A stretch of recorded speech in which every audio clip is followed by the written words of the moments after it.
उमरिया में 10 हाथियों की मौत के बाद अब एक्शन में हैं सीएम और वन विभाग के अफसरों के साथ सीएम मोहन यादव मंथन करेंगे। सीएम हाउस में अब से थोड़ी देर बाद अफसरों के साथ चर्चा करेंगे और हाथियों की मौत मामले में मुख्यमंत्री रिपोर्ट लेंगे। वन राज्य मंत्री दिलीप अहिरवार समेत वन विभाग के अधिकारी मौजूद रहेंगे और सीएम ने वन राज्य मंत्री को घटनास्थल का दौरा करने के निर्देश दिए थे।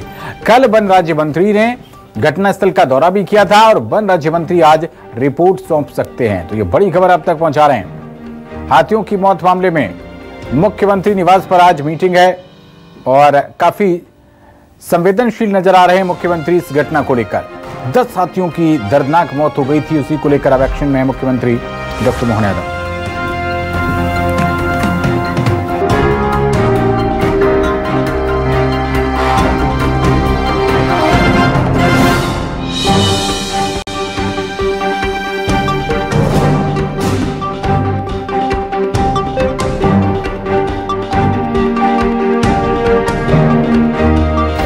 और खबर पर ज्यादा जानकारी के साथ हमारे संवाददाता शिखिल व्यवहार जुड़ रहे हैं। शिखिल, उमरिया में 10 हाथियों की दर्दनाक मौत के बाद अब एक्शन में है मुख्यमंत्री, बताइए इस वक्त क्या अपडेट?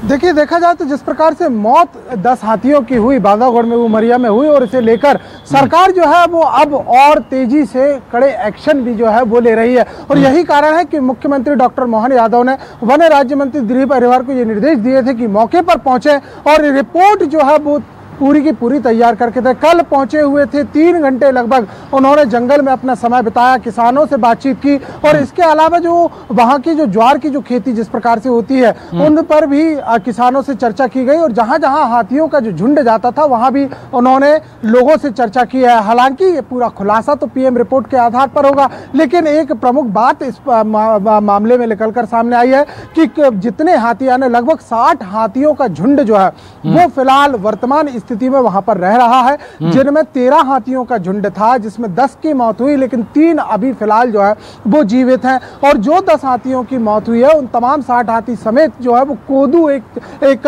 फल होता है, एक जंगली जो है एक उपज जिसको कहा जाता है, उसे खाया करते थे। लेकिन अभी जो हमारे सूत्रों के हवाले से जो हमें पता लग रहा है कि कोदू खाने से किसी भी हाथी की मौत जो है वो नहीं हुई है, लेकिन किस जहर के चलते क्या इसकी स्थितियां रही, किस प्रकार की परिस्थितियों में कैसे आखिर ये हुआ है, इसकी रिपोर्ट तैयार की गई और अभी शाम के 7 बजे मीटिंग जो है वो बुलाई गई है। कुछ ही देर में ये मीटिंग शुरू होगी।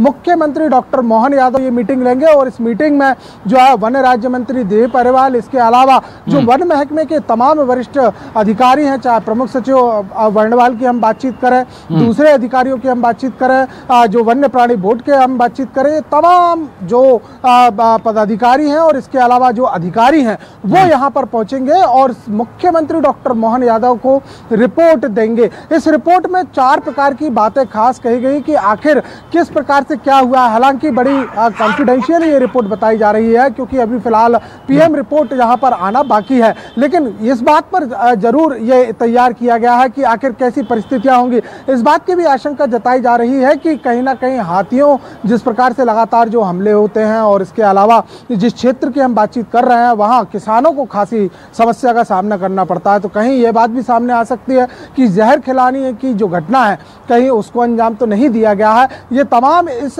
प्रारंभिक रिपोर्ट में जो बातें हैं वो सामने की गई हैं। हालांकि इसी बीच ये भी एक खबर सामने आई कि उन जो हाथियों का झुंड था उस झुंड में से जो 3 हाथी हैं उनमें से हाथियों ने हमला किया और हमला करने के बाद एक व्यक्ति की मौत भी हुई है और एक व्यक्ति गंभीर रूप से घायल भी हुआ है। रिपोर्ट में इस बात का भी जिक्र यहाँ पर किया गया है कि आखिर इन्हें कैसे मैनेज जो है वो करना है, क्योंकि अब तक जिस प्रकार से कुनवा मध्य प्रदेश में हाथियों का बढ़ रहा है उससे कहीं ना कहीं ये जो घटना सामने आई है उसने सरकार की चिंता बढ़ा दी है। सियासत भी इस पर शुरू हुई। कांग्रेस ने साफ तौर पर कई आरोप जो है वो सरकार पर लगाए, लापरवाही के आरोप लगाए हुए हैं। वहीं दूसरी ओर देखा जाए तो अभी फिलहाल जो वर्तमान वन मंत्री की हम बातचीत अभी करते हैं तो वो भी फिलहाल क्योंकि श्योपुर जिले की जो विजयपुर विधानसभा से वो विधायक हैं और वहाँ उपचुनाव के चलते फिलहाल उनकी एक अलग व्यस्तता है और एक आचार संहिता का भी पालन है। तो ऐसे में पूरी जो जिम्मेदारी दी गई है वो अशोक वर्णवाल जो वन महकमे के प्रशासनिक मुखिया है और दूसरा वन राज्य मंत्री दीप अहिरवार के कंधों पर दी गई है।